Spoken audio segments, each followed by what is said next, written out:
मंत्री एवं वर्तमान में राज्यसभा सांसद के रूप में हमारे साथ मौजूद हैं। बातचीत के क्रम में हम जानना चाहेंगे, सबसे पहले हम इनको अंतर्राष्ट्रीय महिला दिवस की ढेर सारी शुभकामनाएं देते हैं। उसके साथ साथ हम आपसे बात करेंगे आज एक खास बातचीत। जी नमस्कार, आपके चैनल के माध्यम से लगा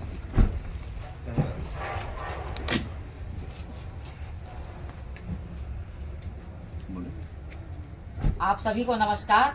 और मैं आपके चैनल के माध्यम से देश भर की महिलाओं को अंतर्राष्ट्रीय महिला दिवस की शुभकामनाएं देती हूं और बहुत बहुत बधाई दूंगी कि आज अंतर्राष्ट्रीय महिला दिवस के दिन मुझे आपके चैनल के माध्यम से देश और विदेश की महिलाओं से संवाद करने का अवसर मिला।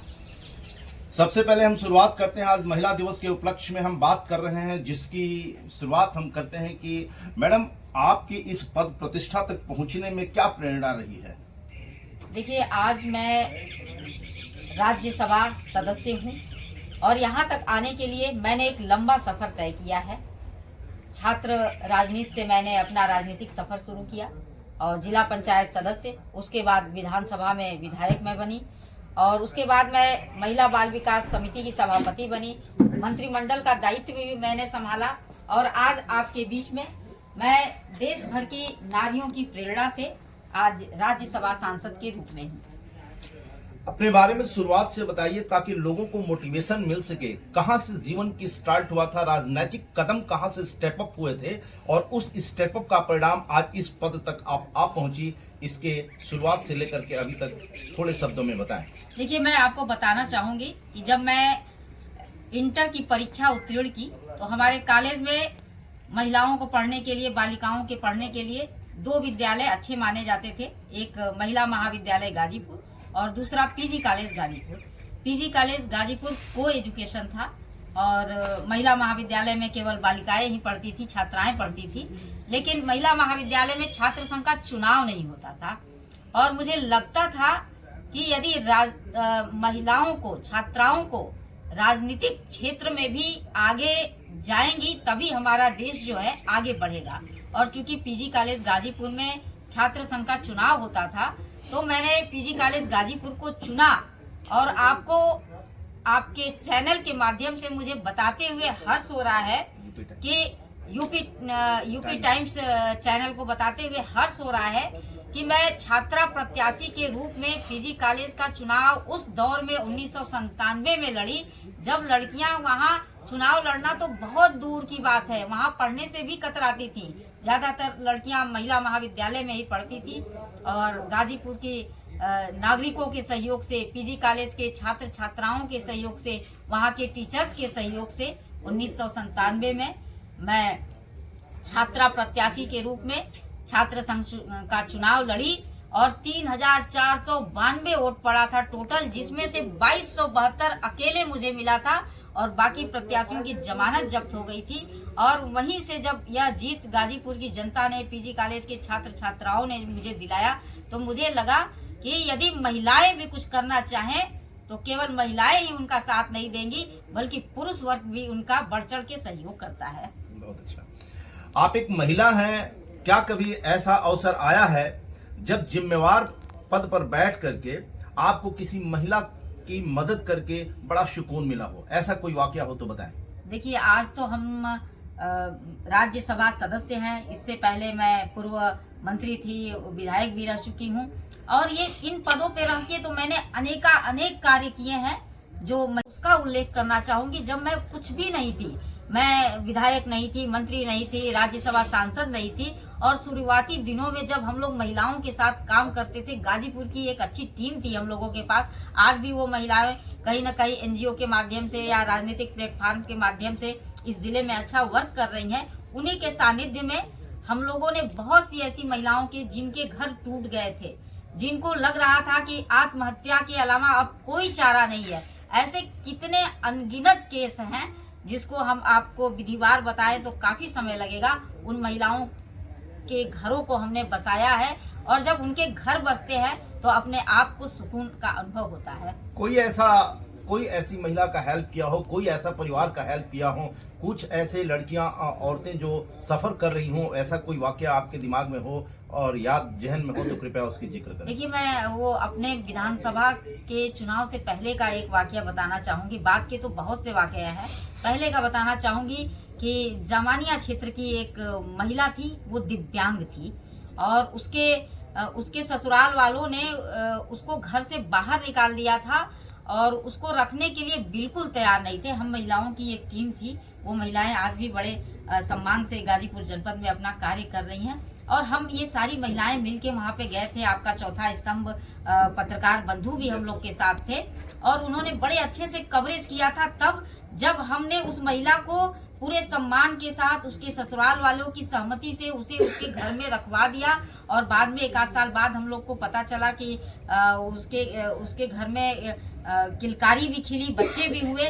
और आज भी जब कहीं वो मिलती है, चाहे जब कभी कोई संदर्भ आता है, तो हमें लगता है कि देखो, थोड़े से प्रयास से किसी के लिए कितना बड़ा काम हुआ, किसी का जीवन बच गया, जबकि वो जीवन से बिल्कुल निराश थी। तो इस तरह के बहुत से ऐसे कार्य हुए हैं, बहुत से ऐसे केस भी हमने हल किए हैं जहाँ पे कहीं पुरुषों ने गलत कार्य किया था महिलाओं के लिए और वो महिला बहुत परेशान थी। उन लोगों का शादी विवाह भी करवाना सामंजस्य थे। इस तरह के बहुत से कार्य किए गए हैं और हमें लगता है कि ये महिलाओं के लिए एक अच्छा कदम था कि महिलाओं का दुख जो है एक महिला ही हरती है। तो ये सब हम लोग बहुत दिनों से करते आ रहे हैं और आज जब पद मिला है तो उसे एक जिम्मेदारी पूर्वक करती हैं। बहुत अच्छा। यूपी की बात करते हैं मैडम, आप उत्तर प्रदेश में एक बहुत ही महत्वपूर्ण पद निभा रही हैं। पिछले कुछ वर्षों में यूपी एक नए रूप में उभर रहा है, तो क्या महिलाओं के लिए भी आपके आसपास कुछ बदला है या उत्तर प्रदेश में महिलाओं के लिए क्या कुछ बदला है? देखिए, उत्तर प्रदेश में जब से भारतीय जनता पार्टी की सरकार आई है 2017 से और केंद्र में 2014 से, उसके बाद से तो महिलाओं के लिए एक क्रांति हुई है। उत्तर प्रदेश में मैं विशेष रूप से बताना चाहूंगी कि जब उत्तर प्रदेश में अंतिम मंत्रिमंडल का विस्तार हुआ था, उसमें से एक इस गाजीपुर की बेटी का भी चयन हुआ था, आधी आबादी को दर्जा मिला था। और वही नहीं, अभी हाल ही में जो राज्यसभा के 8 सदस्य जो पहुंचे हैं भारतीय जनता पार्टी से, उसमें 2 महिलाओं को भी स्थान मिला है, एक मैं यहाँ से और एक चंदौली से। तो इस तरह भारतीय जनता पार्टी बहुत कुछ महिलाओं को कर रही है। इसके अलावा जितनी योजनाएं हैं भारतीय जनता पार्टी की, अधिकांश योजनाओं में टारगेट रहता है महिलाओं के संरक्षण का, महिलाओं की खुशहाली का। और आप देख रहे हैं कि मातृशक्ति वंदन अधिनियम जो पारित हुआ है, ये महिलाओं के लिए कितनी बड़ी क्रांति होगी कि लोकसभाओं में और राज्यों की विधानसभाओं में 33% आरक्षण होगा और महिलाएं अपनी आवाज को लोकसभा में और विधानसभा में दमदारी से कह सकेंगी। तो ये एक बहुत बड़ा परिवर्तन हो रहा है महिलाओं के लिए उत्तर प्रदेश में। बहुत अच्छा। आज के समय की उत्तर प्रदेश की कोई खास बात या खास सुधार, जबकि आज मुख्यमंत्री जी योगी जी का आज 2.0 कार्यकाल चल रहा है, आप अपने डिस्क्रिशनरी पावर से यह जरूर हमारे यूपी टाइम्स को बताएं कि वह सुधार जो बहुत पहले होना चाहिए था, जो आज नहीं हो पाया था, अपने डिस्क्रिशनरी पावर से बताएं कि वह कौन से सुधार की आज अति आवश्यकता है। 2017 से पहले मैं कहना चाहूंगी आपके चैनल के माध्यम से, यूपी टाइम्स के माध्यम से, कि जो विपक्ष की सरकारों के मुखिया हुआ करते थे, वो कहा करते थे कि लड़के हैं गलती हो जाती है। लेकिन आज भारतीय जनता पार्टी की जब सरकार है उत्तर प्रदेश में, तो किसी की हिम्मत नहीं है कि महिलाओं को आंख उठाकर भी देख सके। और आज महिलाएं अपने कार्य क्षेत्र के लिए घर से बाहर निकलती हैं तो रात को 12 बजे भी अपने घर में सुरक्षित पहुंचती हैं। तो ये एक बदलाव है योगी जी का। महिलाओं के लिए जो संरक्षण है, जो भाव उन्होंने दिया है कि मैं महिलाओं का अभिभावक बन के खड़ा हूँ, तो ये उनकी कार्य करने की शैली और न्याय पूर्वक महिलाओं को जो उन्होंने न्याय दिलवा रहे हैं जगह जगह, तो लोगों को लग रहा है कि उत्तर प्रदेश की जो बहन बेटियां हैं, वो केवल उनके माता पिता ही उनके अभिभावक नहीं है, बल्कि उत्तर प्रदेश की कुर्सी पर, मुख्यमंत्री की कुर्सी पे जो योगी जी बैठे हैं, ये सारी उत्तर प्रदेश की बहन बेटियां वो अभिभावक हैं। और जहाँ कहीं कुछ भी होगा उनके साथ वो कवच बनकर खड़े हैं। तो ये बहुत बड़ा परिवर्तन है कि उत्तर प्रदेश की मुख्यमंत्री को प्रदेश की नारियां, बहनें, बेटियां अपना अभिभावक समझ रही हैं और अपने कार्य क्षेत्र में आजादी से पंख फैलाकर उड़ रही हैं।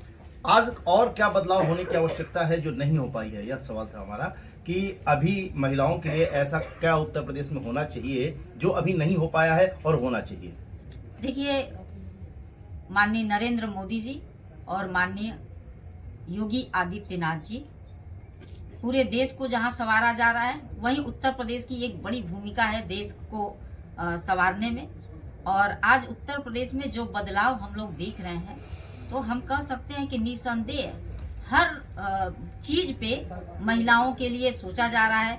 उज्ज्वला गैस योजना में 10 करोड़ महिलाओं को निःशुल्क रसोई गैस सिलेंडर दिलाया।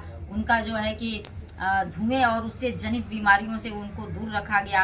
हर घर जल की योजना के तहत ये सोचा जा रहा है कि महिलाएं दूर न जाके पानी भरे, नजदीक से ही उनको हर घर जल की योजना किया जा रहा है। और शौचालय में जब शौचालय बनाया जा रहा है तो उसमें ये ध्यान रखा जा रहा है कि महिलाओं के मान सम्मान के लिए उसको इज्जत घर का नाम दिया गया। तो इस तरह जो भी योजनाएं हैं, बेटी बढ़ाओ, बेटी पढ़ाओ, बचाओ की योजना, तमाम योजनाएं जो है महिलाओं के लिए, बेटियों के लिए, बहनों के लिए किया जा रहा है।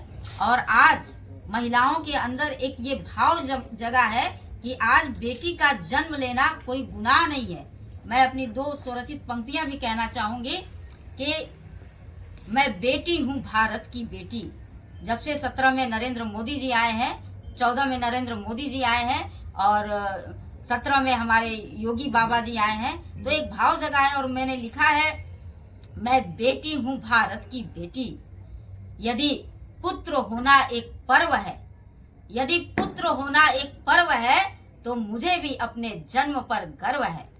और एक समय था कि जब भ्रूण हत्या कितनी तेजी से होती थी, लोग लड़कियों का जन्म होता था तो उदासी छा जाती थी, लेकिन आज तो खुशी खुशी लोग लड़कियों को गोद तक ले रहे हैं।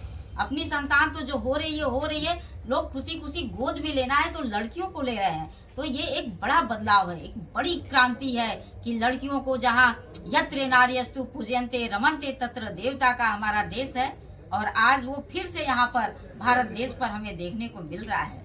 बहुत अच्छा। अंतिम प्रश्न आपसे होगा कि परिवार के साथ पद की जिम्मेवारी संभालने में कैसे बैलेंस करती हैं? इधर परिवार भी देखना, इधर पूरा जनपद के साथ उत्तर प्रदेश को भी देखना, कैसे ये संभव हो पाता है? देखिए, तभी तो कहा गया है कि नर से भारी नारी। तो नारी, जाहिर सी बात है, उसके अंदर बड़ा धैर्य है, बड़ा त्याग है। जब इसी धैर्य और इसी त्याग के कारण नारियां जानी जाती हैं। वो अपने घर से लेकर देश को चलाने का कार्य कर रही हैं। ज्ञान विज्ञान हर क्षेत्र में आज महिलाएं हैं। और हमारे भी 2 संतानें हैं और सब कुछ घर गृहस्थी के साथ ही, मैं चाहे अपने क्षेत्र के लोग हैं या फिर कोई भी राजनीतिक गतिविधि हो, कोई सामाजिक गतिविधि हो, उसमें मैं बढ़ चढ़ कर हिस्सा लेती हूँ और परिवार का पूरा सपोर्ट मिलता है। और हमें लगता है कि जब परिवार के सदस्य सपोर्ट करते हैं तो कोई भी महिला मजबूती के साथ अपने कार्यों को मंजिल तक ले जाने में सफल होती है। और हम आपके यूपी टाइम्स के माध्यम से कहना चाहेंगे कि जो भी अभिभावक हैं, लड़कों को जिस तरह से छूट दे रहे हैं, उसी तरह लड़कियों को भी समझे कि ये लड़की भी हमारा नाम रोशन करेगी। और मैं 2 पंक्तियां पुनः कहना चाहूंगी कि बेटी की करो परवरिश, बेटी की करो ऐसी परवरिश, उसकी आह की चमक लाजवाब। बेटी की करो ऐसी परवरिश, उसकी आह की चमक लाजवाब हो, उसको ऐसे साँचे में ढालो कि हर सवाल का उसके पास जवाब हो, हर सवाल का उसके पास जवाब हो। बहुत अच्छा लगा मैडम। उत्तर प्रदेश टाइम के साथ बातचीत करने के लिए आपको बहुत बहुत धन्यवाद और पुनः अंतर्राष्ट्रीय महिला दिवस की बहुत बहुत बधाई। बहुत बहुत धन्यवाद।